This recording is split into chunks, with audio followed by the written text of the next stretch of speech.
Hello, I am Rachel and I am here with Alanna.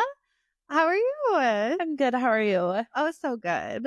Oh, good. Okay, so what are we talking about today? We're talking about Maasverse. We are. You finally finished Crescent City. Yes. All of the last two long books. Yeah. And now we have so much to discuss.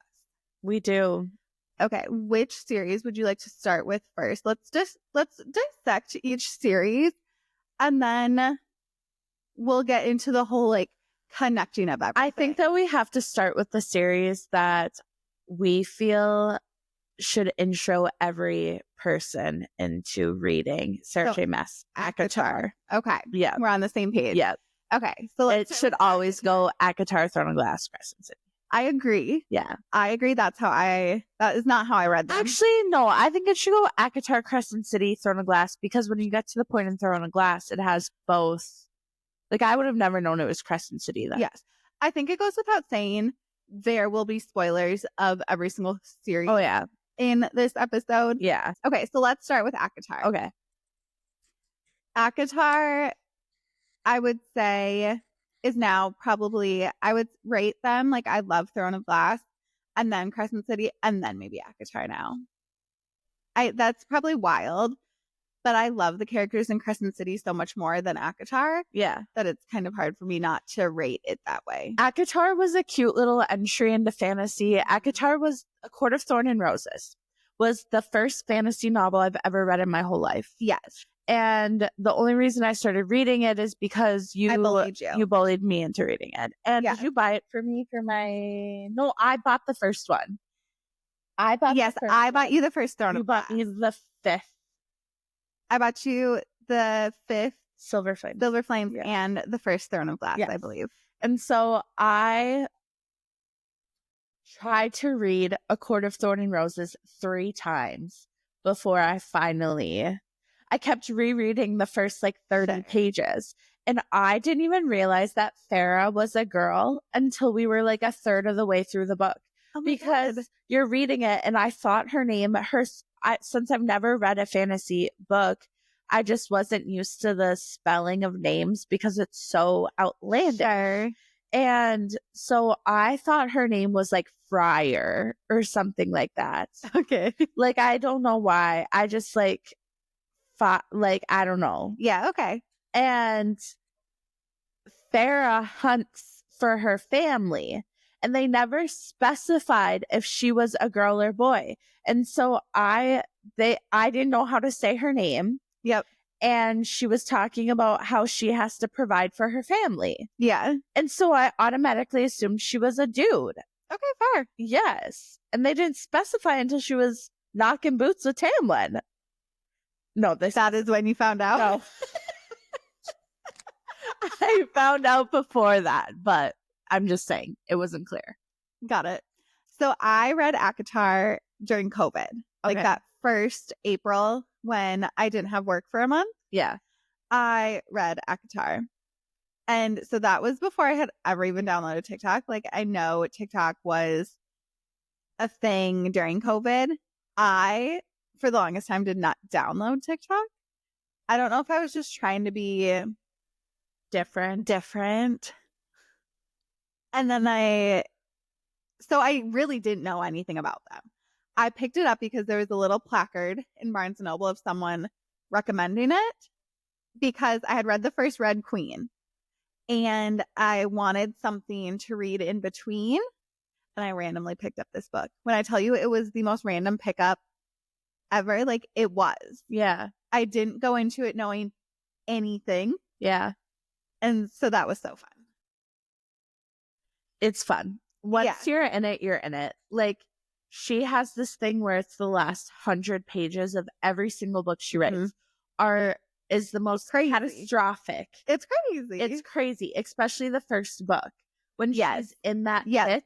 It happens so fast. Everything so in the fast. End happens so fast. Her trials, Amarantha, however you say her name, all of it is just boom, boom, boom. And so I started reading these books Memorial Weekend of last year. Yes. And So everyone was at the lake. Yeah. And I stayed home because I like to stay home Memorial Weekend. And that was the first time you've ever stayed home. Yes, Memorial but I'm Weekend, going to start doing it. Okay. Yes. Because you don't want to hang out with your family. No, that's not why. Huh. Just felt like that. Because I think I deserve a break sometimes. Okay, fair. Yeah. And so I spent my weekend reading outside on my deck and just having the time of my life. Yeah. And so I read that book and I finished it at like midnight, and then it was too late for me to go to Target. So I set an alarm and I woke up right away in the morning and I went and bought book 2 and 3. That's crazy. Yeah. And then I finished book 2 at like 3 in the morning. Mm-hmm. And then I dove right into book 3. Yeah. It was like the best weekend of my life. Oh, I believe it. Book 2, A Court of Mist and Fury, is one of the best books. Before I had read Throne of Glass, I confidently would have said that A Court of Thorns and Roses is the best series I've ever read in my whole life. Yeah. Like I read Throne of Glass. And then I read Throne of Glass, and nothing in my whole life will ever top that. No, of course not. Yeah. Okay, so let's dissect some of the characters in ACOTAR. Okay, so we have Farah. Rhys, Cassian, Azriel, Nesta, the Bat Boys, Nesta, and Elaine. Those are and Moore and Amren. Those are our like inner circle people. Not that I'd consider Elaine and Nesta part of the inner circle, but those are our main people. I'd consider Nesta more of the inner circle than Rhys. Literally hates her. Yes, but she like does so much for the inner circle. Like she works with Amren on things to solve things. She did in book 3 a lot. You're right. Yeah. But I don't know that Rhys would call her part of his inner circle. He should, because she saved his life and his mate's life and his child's life. Okay, we haven't gotten past that though, like in the books. Yeah. So we don't know. But we do know he still hates her in Crescent City. Yes. And we have to talk about how charming Rhys is, and then all of a sudden flip. Yes. So in all of ACOTAR up till Frost and Starlight, he is so charming. That is because... like, he was my favorite book boyfriend. That is because it is all from Farah's POV. Yeah. And Farah loves him. Farah's his mate. Yeah. Of course he's charming and beautiful and nice and the most amazing person. In Silver Flames, it's from Nesta's POV, and Nesta hates him. Nesta's my favorite character in the ACOTAR series. Nesta hates him. So it's not surprising that he's painted in such a different picture. Yeah. But he's the same person. Like, he didn't switch who he is. He's the same person. It's just how someone else perceives him. She has this man that uprooted her whole life. Like. But that is Tamlin's fault. It is not Rhys's fault. I think, yes, you could swing it all back to this started because Rhys took Tamlin's lady. Yeah. Sure. We can say that. But Tamlin has free will. She was never really Tamlin's to begin with. That's not fair. She loved Tamlin. Yes, that doesn't make her Rhys's property. Well, she loved Tamlin at the time. Tamlin was exactly what she needed in that moment. I disagree. You disagree? I do. How so? How was he not exactly what she needed? Okay, I'm going to go through it, but you have to listen. Okay. I also want to say Tamlin provided for her family after he... Okay, you have to listen. Okay, I will. I will just listen. Okay. So, we get into ACOTAR, and Farah kills someone in Tamlin's court. And so Tamlin comes and steals Farah. Like, it's like, basically, you have a debt to pay, you're coming with me. And she doesn't know if she's going to be, like, a slave, or what she's going to be. She's pretty much locked away in this house. He tells her, you can, like, walk around the property, but you cannot leave. That's actually not true. No. But He said she could leave. She wouldn't get far. Threat.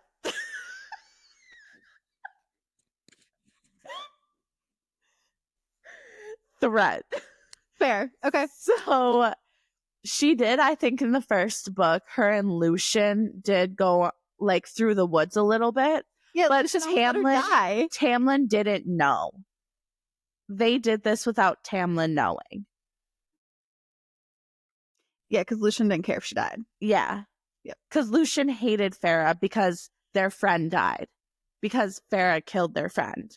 Yeah. Yes. But that can all go back to Tamlin. Tamlin sent them out there to get killed. It's Tamlin's fault. Yeah. She killed him. Poor girl's just trying to eat.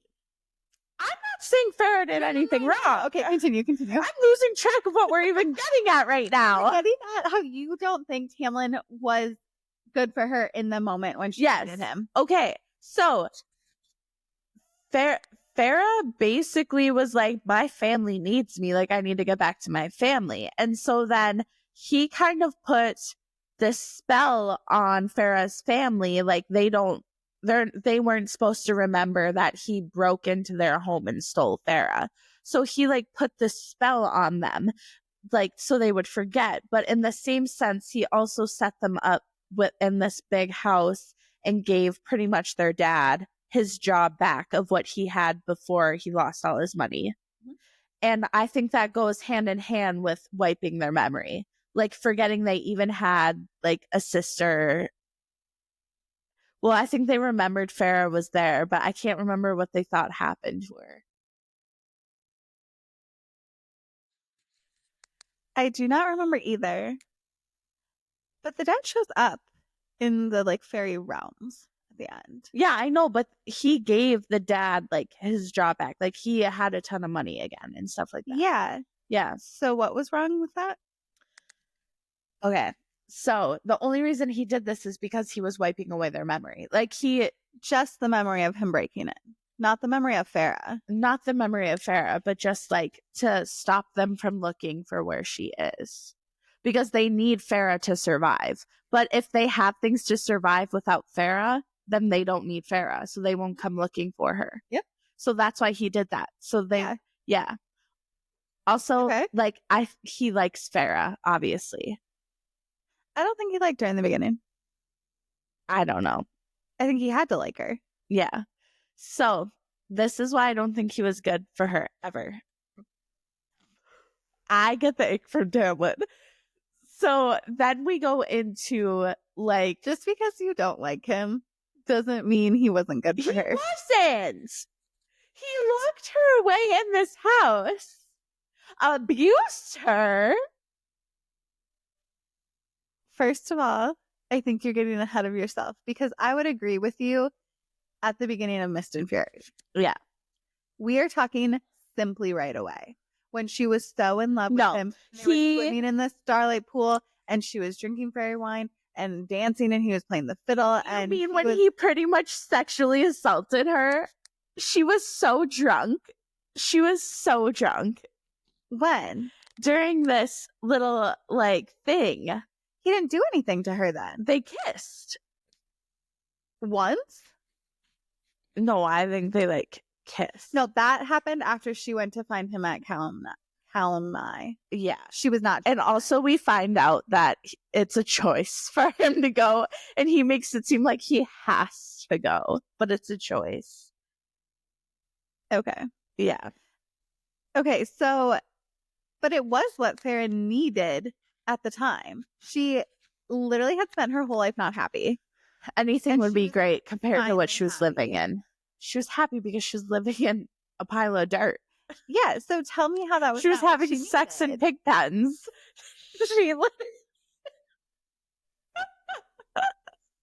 Anything is better than that.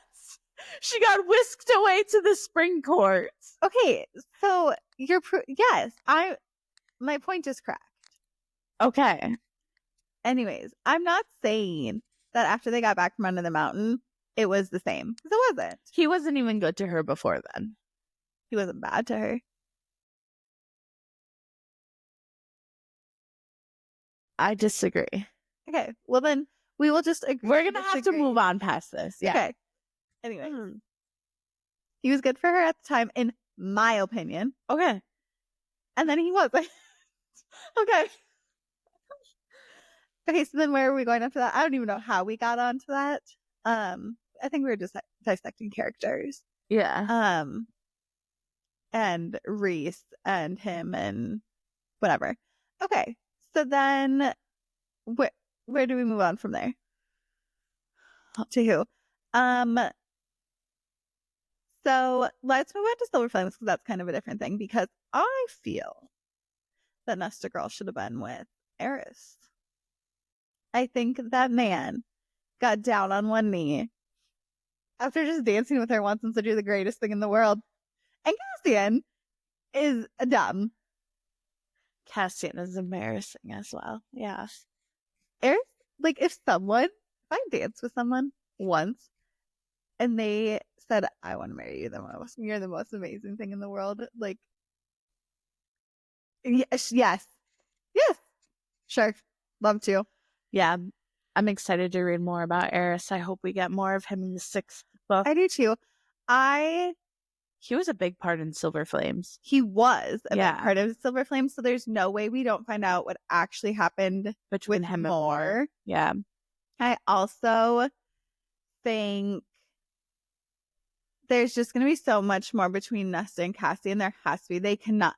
Everyone thinks Cassian's going to die, and Elena's predicted that it's not going to take much to kill Cassian. She predicted that. She said that.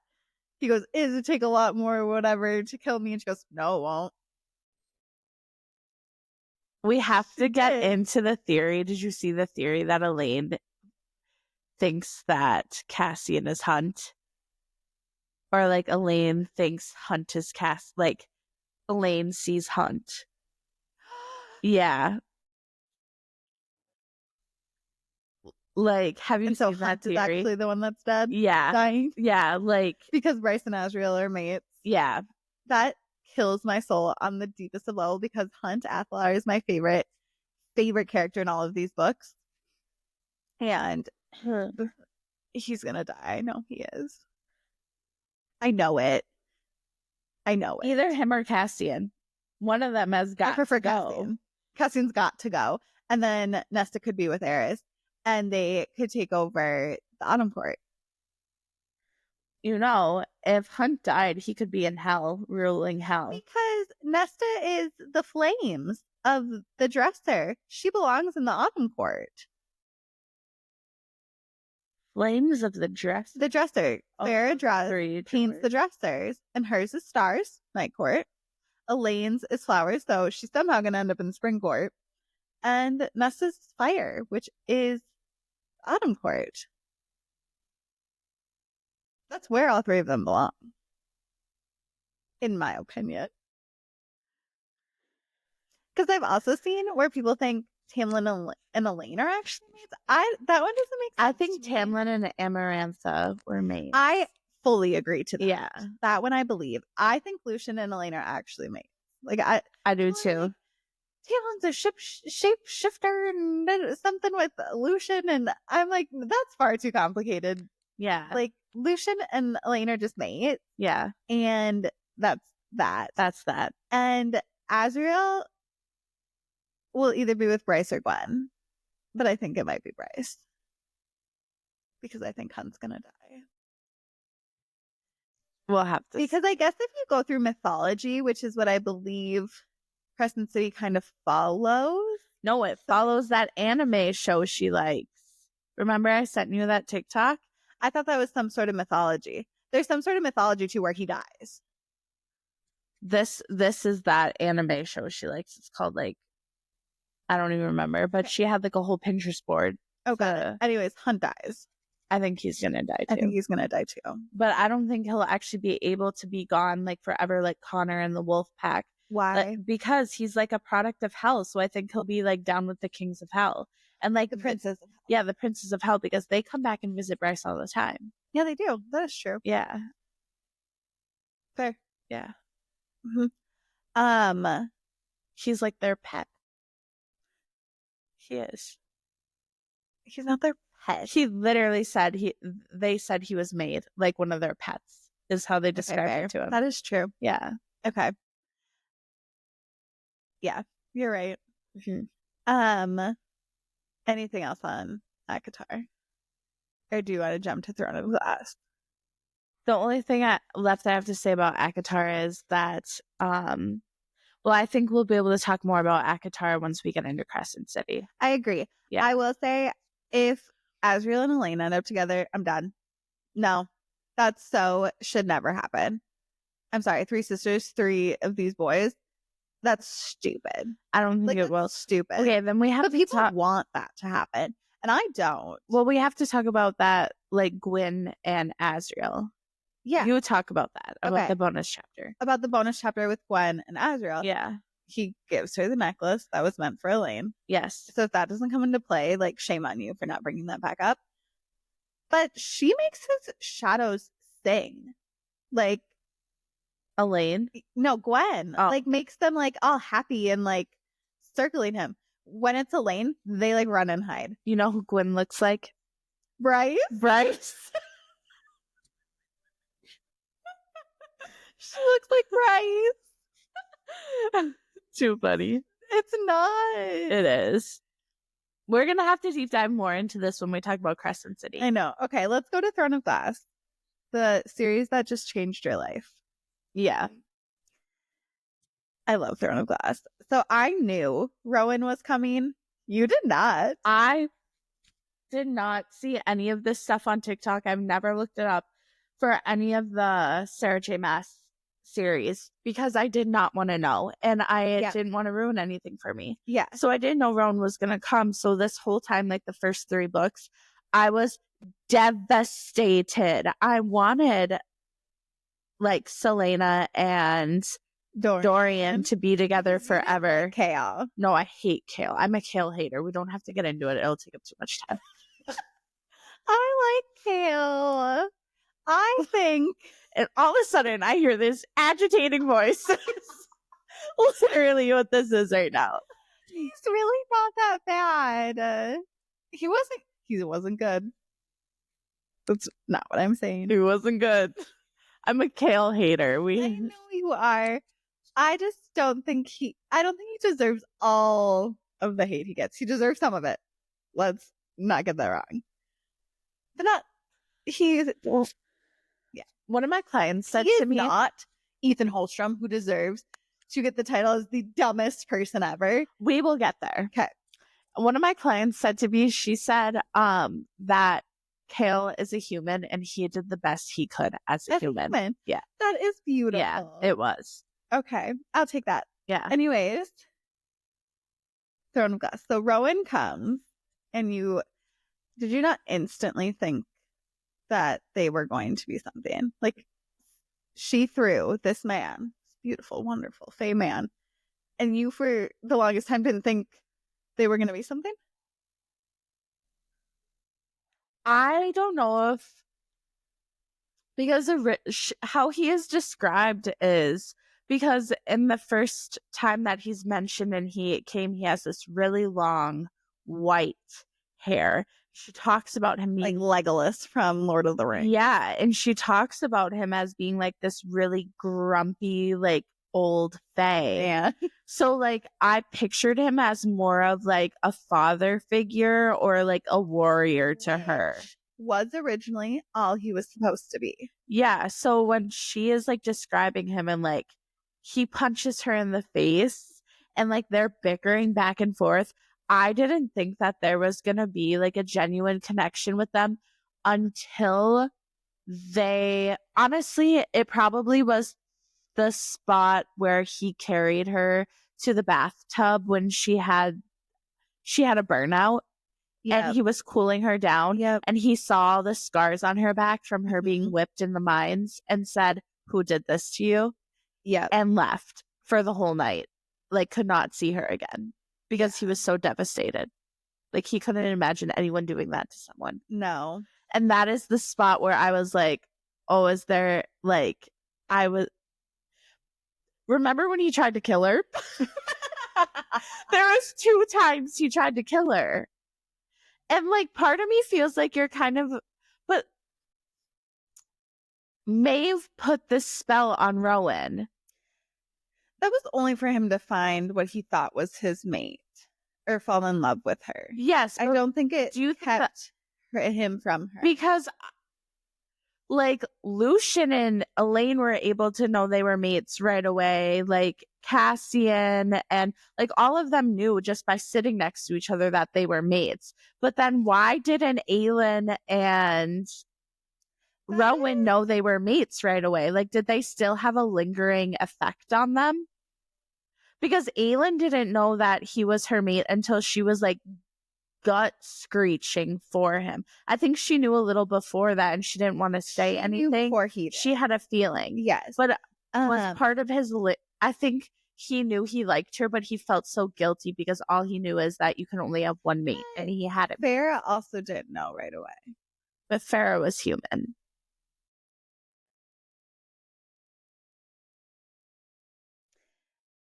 But she didn't know in Mist and Fury, and she was Fae.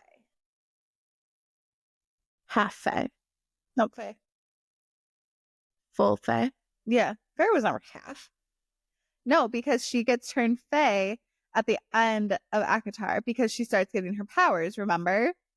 She starts getting her powers, and Tamlin, like, tries to dampen them. Because did she die in that book? And everyone gave one of their little like particle thingies. Okay. So she was Fae, and Farrah didn't know. Yeah. And Cassie and Nesta didn't necessarily know either. It like snapped into place. No, Cassian knew. Oh. So how do these all? I don't know. Cassian knew. I don't think you always know. And was it the second book or the first book that they went to go protect? I don't know. It was somewhere, and he instantly was drawn to Nesta, like, and felt like protective over her. I don't know. I think they could have not known. I don't know, because Aelin didn't know, but she was Fae, and she didn't have any spell over her. Aelin did know she was Fae. She did know by the time she met Rowan. When she met Rowan, they worked on her transforming into Fae. And she didn't immediately turn kept Fae it hidden, though, her whole life. Her parents always told her to hide that part of herself because it was destructive. And, like, people would want to, like, use her for what she was. Because, like, it always reminded me of, like, Elsa, where Elsa's parents were like, keep your powers inside. And they always told Aelin to do that, too.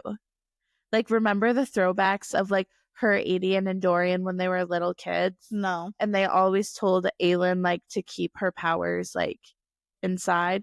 And they, like, had to train her how to use them because they were destructive. Like, she burnt a whole family library down.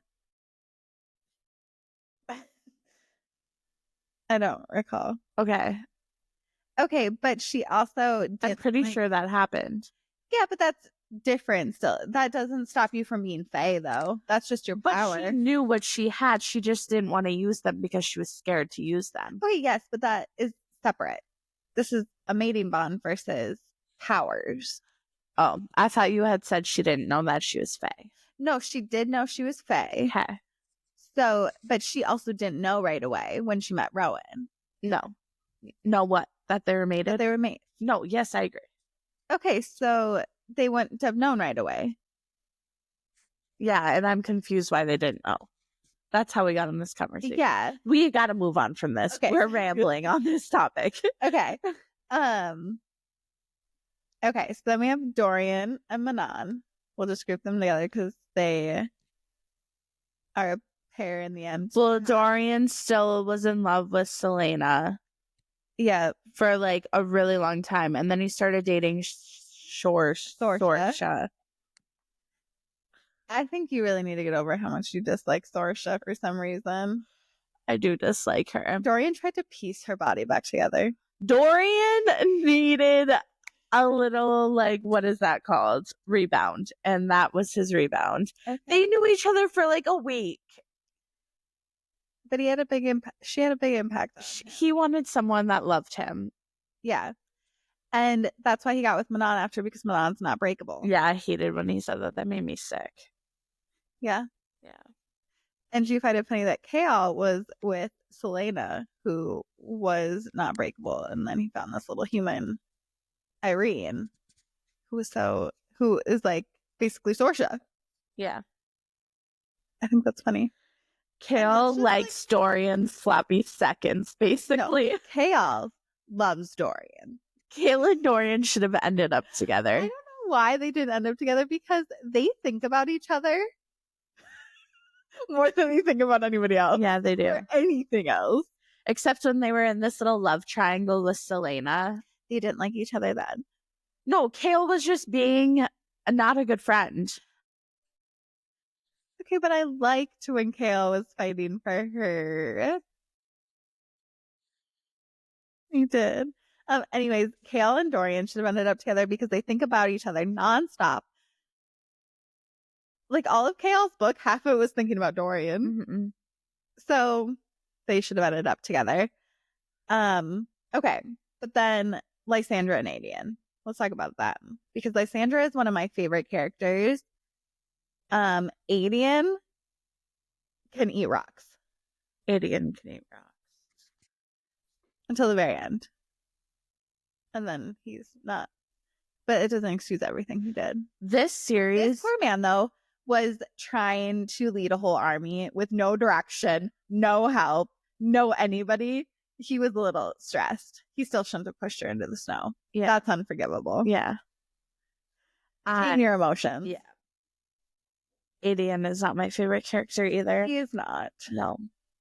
And so when I first read them, like I liked him. And then when I was rereading bits and pieces with you, I said, not this man. You also really liked Kale your first I read. really liked Kale the first time, and then I reread it and I said, why is this man so terrible? I'm thinking about Dorian all of the time.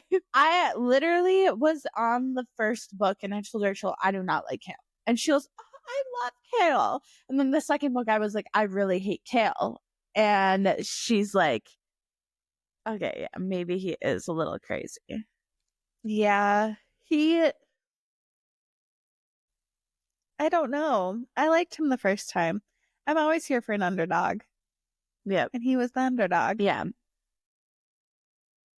We have to talk about, though, how, like, this series is probably one of the most well-written series. Mm-hmm. And it, like... Although some people point out plot holes that over my head. Yeah, I would have never... I loved it. Yeah. Any other characters in there that we need to discuss? Lorcan. Lorcan. Oh, I love Lorcan. Lorcan's a freak. Okay. And Fenris. I love Fenris. Lorcan and a lead. So lead Lorcan. Mm-hmm. I didn't love her in the beginning. Only like her because she's with Lorcan. Yeah. Like once those two paired up, loved their scenes. I did not like her when she was with the witches. I thought she was boring. Yeah. But once she was with Lorcan, it was great. Like the TikTok I sent you of them at the circus where she's like reading the cards in that outfit, and Lorcan is whatever is my favorite vision of them. Yeah. Lorcan is a freak. I cannot with him. I cannot. I think I would be so icked out if a man was ripping up their shirts to give to me. Desperate times call for desperate measures. She was literally going in town to get sanitary napkins, and he's like, no, have my ripped up shirt instead. Okay. It's the thought that counts. Yeah. It's the thought that counts, I guess. Okay. Anybody? Fenris. Poor Fenris. Fenris and Aelin, my favorite duo, actually. Yeah. In the whole series. The blinking. Okay. Cry? There are days where I like think about scenes that happened in this book. Like I'll just be driving in my car by myself or like eating breakfast in the morning and I'll start crying. I loved this series. So wild. It was such a good series. It was. Yeah. Okay. Let's move on to Crescent City then. we've kind of covered all the characters in Throne of Glass. Crescent City. We've got Bryce, Bryce in the first 2 books is great. In the 3rd book, I wanted to punch her in the face for being mean to Hunt. Yeah. Because she was being mean to him. Yeah. She was just being... Why are you shaking so much? What? So why are you shaking so much? I'm just shaking my leg. Oh. Okay. She was so mean to him. Like, she was actually mean. Yeah. Why are you shaking so much? It's just a question. And then we have Danica and the wolf pack were all dead. And then we have Rune Dannon. With Lydia. Mm-hmm. I love them. I love Lydia. I love Lydia. I love Lydia. Cousin of Aelin, Ash River, Galathinius, Whitethorn. Cousin or some sort of distant cousin. Yeah. Right? Yeah. And then we have Ethan Holstrom, who is the dumbest person in the world. Ethan Holstrom has a hero. Tharian is way dumber than Ethan. No, I disagree. Ethan Holstrom is dumb. He has a hero complex. And doesn't actually help anybody. In fact, he just creates more problems for everybody. He needed to save this wolf that he thought was the prime, who wanted to kill him then. Like, what was the point of this? If you had just left her there, you would have saved everybody a lot of trouble. Yeah. He's dumb. The one thing that made me annoyed about Ethan Holstrom is that every time they, like, his friends needed him and, like, so badly in the series, he just wanted a family, a pack, and stuff like that. And so, like, when his family and his pack needed him, he'd be like, actually, hold the phone. I have something I need to do that's more important. Yeah. Mm-hmm. Like, it drove me nuts. Like, every time they, like, were going off to, like, do something or, like, they needed him, he was like, actually, you go off. I'll meet you there. Yep. Yeah, I don't like Ethan. No. So then Tharian Ketos. Also dumb. But funny. At least he's funny. He did add some humor. So I'll give him that. That was his saving grace. Okay, pause. While we're talking about Ethan, we have to talk about the fact that his brother was in love with Bryce. Connor was in love with Bryce. And pined after with Bryce. Ethan also was in love with Bryce. And the first 5 minutes of the book, we find out that, like, Connor was pining for Bryce for, like, years. He finally got a date from Bryce only because Ethan told him, get off the pot if you're, like, pretty much, like... Yeah. Yeah. He told him, like, if you're not gonna, like, ask Bryce out or do anything, like... Then leave her alone. Because Ethan wanted to hit at Bryce. Yep. Yeah. Yep. And then he was living with Bryce and Hunt and sleeping in bed with Bryce while Hunt was sleeping in the other room. That's wild. Yeah. Okay, but Tharian Ketos. Yeah, sorry. I had to. No, you're so good. He's dumb. He's dumb. As well. Like, I just don't know what he was doing. He wasn't using his noggin for anything. No. I do love that he calls her legs. I think their little banter was kind of funny. The only thing good about Tharian is the otters. I love the otters. I think So Ethan Holstrom has a hero complex and thinks he needs to do good. Yeah. Wants to do good. Tharian, on the other hand, doesn't have a conscience. And so he just also does whatever the fuck he wants. But he doesn't care about the consequences. Ethan thinks too much about the consequences. And Tharian doesn't think before he acts. No. Yeah. He doesn't in the slightest. Ethan, I think, overthinks. Tharian doesn't think. Yeah. And they both end up being dumb. Yeah. Any other like main characters. Rune. Let's talk. We talked more about Lydia, but Rune is my favorite.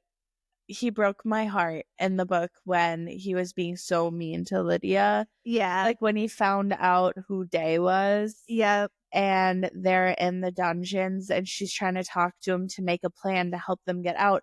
And he's shutting her out. I'm like, get over yourself. I know you want to get out of here. And you're like, Hunt, Baxian, and Rune were down being tortured. That was the worst. That was the worst. That was the worst. And Lydia's like screaming for Rune to look at her and listen. And he's like basically like, fuck you. I'm not listening to you. I'm not talking to you. I hate your guts. And she's the only person that can help them out of that situation. Yes. Yeah. And she talked about Baxian. Yeah. I liked Danica's mate. Danica's mate. I liked Baxian. I was shocked that my jaw hit the floor when I found out that was Danica's mate. Yeah. Yep. I thought that was really good. I really liked him. Yeah. But I think that series was just so complex. Versus, like, there was so much, like, little minute details. It just was way longer than it needed to be. Way longer than it needed to be. Yeah. Yeah. There was just too much going on in the books. Yeah.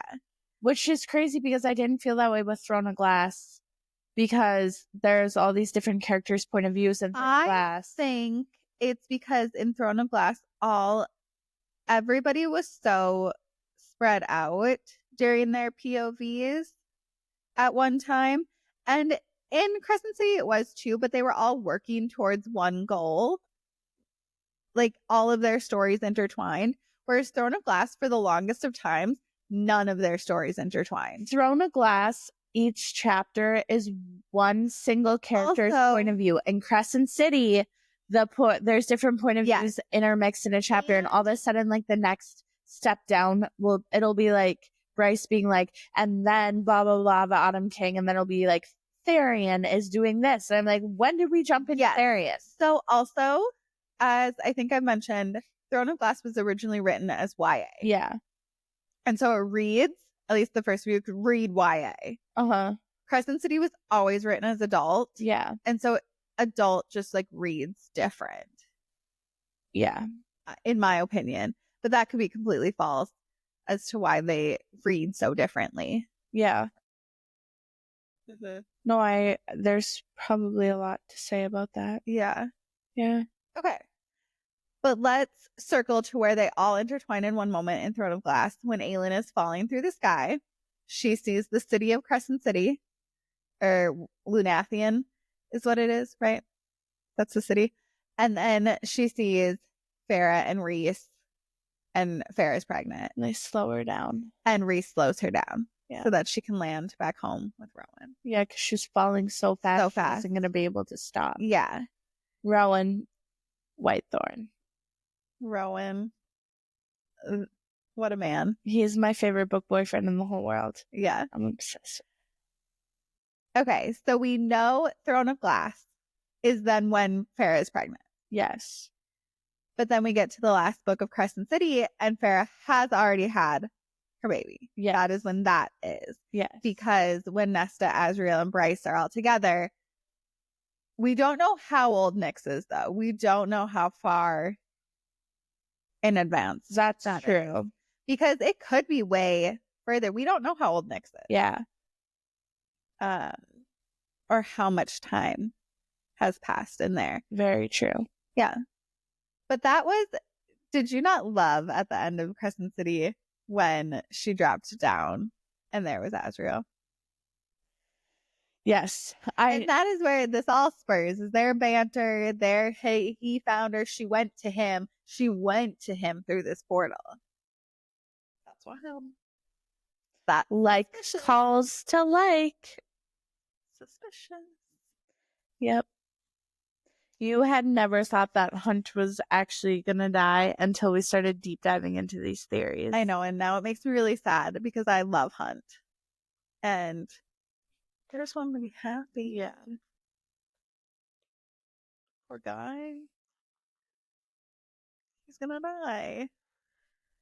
Maybe it'll be like Hades and Persephone's where he does die and he drags Bryce down to hell with him. He would never do that. He loves Bryce.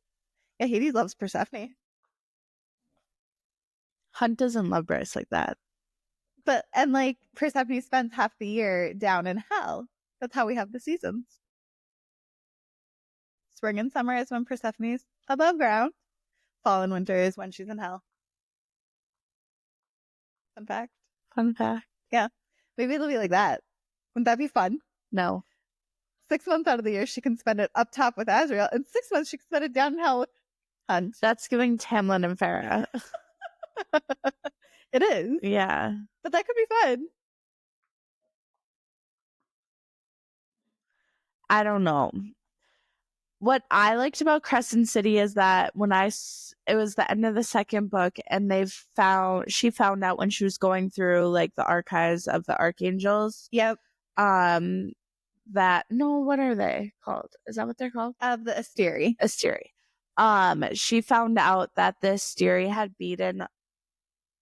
They have a collection of worlds that they lost and worlds that they have won. Yep. And Bryce's world is a world that they won. Mm-hmm. But so obviously, like in Throne of Glass and A Court of Thorns and Roses, the Asteri lost in those worlds. Do we know that they lost in Throne of Glass? Yes. Okay. Strictly because I think that they would be run by the Asteri. Got it. Yeah. Got it. Because remember they said that the other Asteri are running other worlds right now.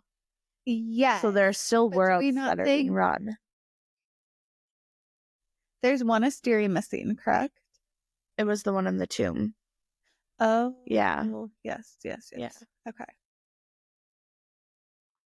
And one was ate by one of the pets or the king of hell or the prince. Yes. And they just still keep a throne for him. Got it. Okay. So let's talk about Maeve versus Mor and how people think Maeve is Mor. That seems wild. It seems like non-congruent. Because Mor wasn't in Silver Flames at all. She was missing. Like pretty much the whole book until the end, the birth of Nyx.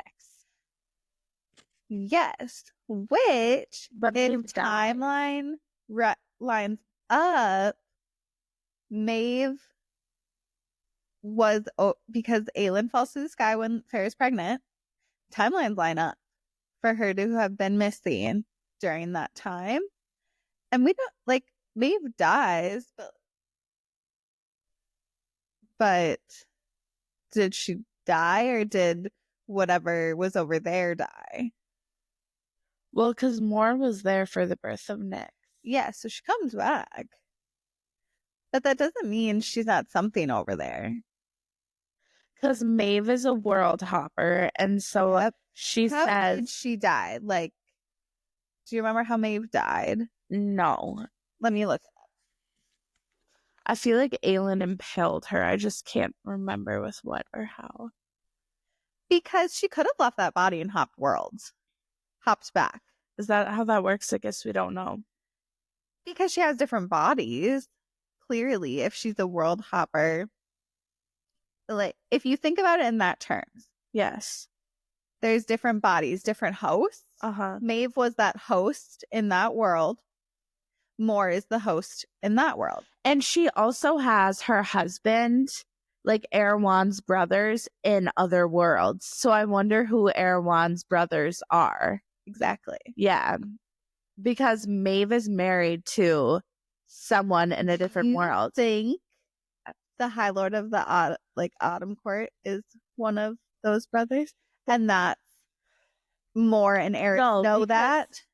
No, because the High Lord of the Autumn Court, like Baron, he's married. So? Well, Maeve is married to one of the brothers. So, yes, I know. But someone in that world knows who she is. And that's why Eris kept her. So let's get on this thing.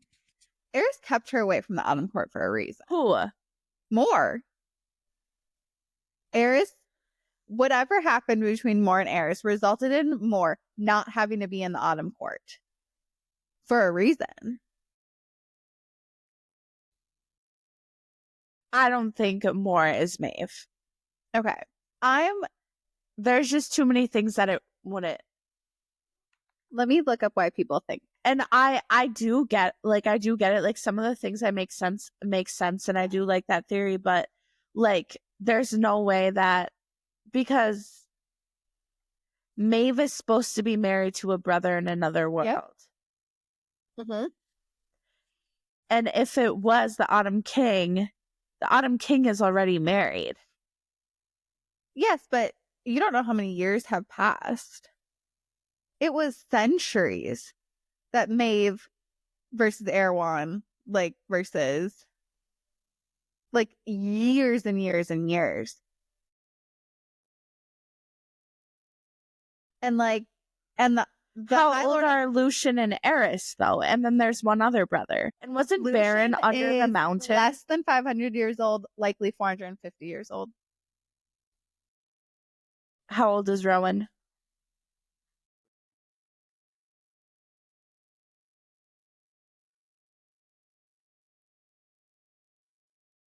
Over 3 centuries. How old is Maeve? What kind of math are you doing in your head? Not good math.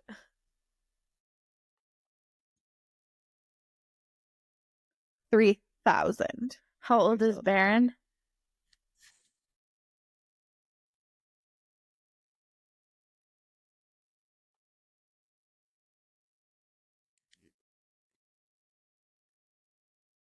He is the oldest of the High Lords. How old? But it's anyone's guess how much older he is. We know Rhys is approximately 530. I don't think so.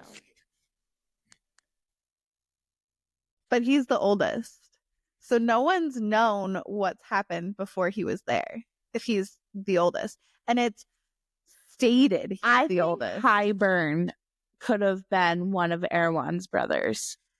But because they're evil. But if we want to, like, connect this further, why more? The fact remains, Mor did not want to be in the Autumn Court. No. For a reason. There's a reason. It's more than the story she's given.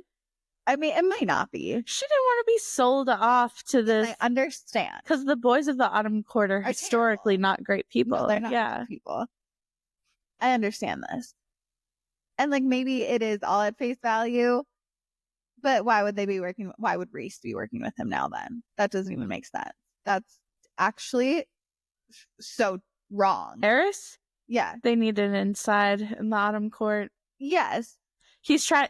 Rhys is trying to make the world a better place. There's plenty of other people he could have done that with besides Eris. I know, but Eris could overtake his throne. Like, Eris could be Eris is heir to his throne. So he needs, like, a good starting relationship with the next heir of the throne. Eris is the most reasonable person to deal with in that at this court. Yes. I'm just saying that there's something else going on there. Yeah. And Asriel's got his eyes on her. I don't think it's because he, like, is in love with her. I think it's something I do agree with that. I think Mor is sus. I don't think Mor is Maeve. I like the theory, but there's too many holes for you. Yeah. Okay, fair.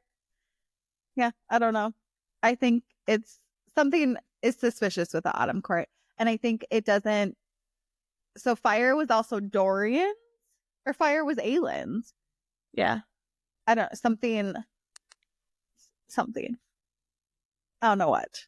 I'm not good at this theory. Wait, what are you asking? Well, I'm just saying something's going on with the Autumn Court. Like, there is something with Baron and Eris. Like, the Autumn Court has the one power that's in all the other books. Yeah, because there's an Autumn King in Crescent City. Yeah. Mm-hmm. I suppose if he's the oldest one, then they're probably the oldest family. Yeah.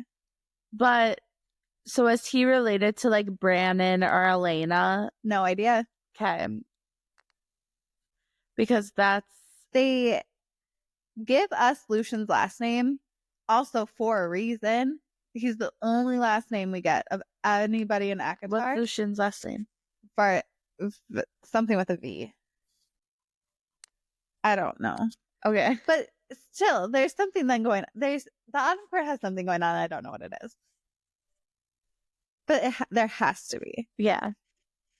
To have all these connections with the fire in Throne of Glass, the Autumn King in Crescent City. Everything points. Bryce also thought Rhys was Rune. No, I'm not taking that fact back. Yeah. No, I know. I'm just saying there's a lot of like other connections with like there is families looking alike. There is. I think the thing that just sticks out to me is Akatar is not done. Like there's still more books. Yeah. And Eris has become a bigger character than he should have if he was just a brother in the Autumn Court. Do you get what I'm saying? Yeah. Like, why'd we pull him in and make the Autumn Court this big thing when it didn't need to be? Well, Tarquin had his moment. Yes, but we're not pulling him in and making him like a vital character going forward. Yeah. Whereas Eris is now could be a vital character going forward. Could be. Yeah. Anything else you want to wrap on any of the books, any of the theories, any of the... No, I'm just a little confused now. Is your brain working in... A little. I'm a little under the weather. I'm like trying to keep up. Yeah. Yeah. I don't know. Like, it really could be nothing. Everything could be at face value, but I just don't think it is. Yeah. Yeah. I don't know. Or for some reason, Eris, like, actually really doesn't like more. I don't know. But he's the one who keeps saying it's not as... No, I think Eris has no problem with more because he said there's two sides to every story, and like that's the story you guys got for more, that's fine, but I'm not telling you anything more. Pretty much has to tell you guys what happened. Yeah. Like, but I'm on the theory too that like maybe her power is keeping people from telling the truth or whatever. Like Cassie and Azrael know she's a truth teller. Yeah, but that doesn't mean you can keep, like, you can force something on someone else. Yeah. Like, this is the truth as you know it. The only person who could truly get to the bottom of this is Rhys. Truly. And he, like, refuses to dig into it. Yeah. Yeah. Because what are Mor and Rhys cousins? But, like, you should not believe Mor. No. You have no reason not to believe her. You have no reason not to believe her, and you should believe her. So she's, like, a best friend to all. Well, and, like, you should just believe her. Unless there's no reason not to believe her.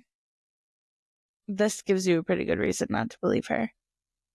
Yes, but he doesn't know that. And, like, Eris is kind of a piece of shit. So why, of course, he's gonna lie. Yeah. So, I don't know. Yeah. Yeah, that's all I've got for that. I've got no more theories, no more nothing. No more nothing. No more nothing. Got it. Do you have anything else? No. All right, well, then I think we're going to wrap this conversation up. Okay. Because that's all I've got. Okay. All right. That's it. Bye. Bye.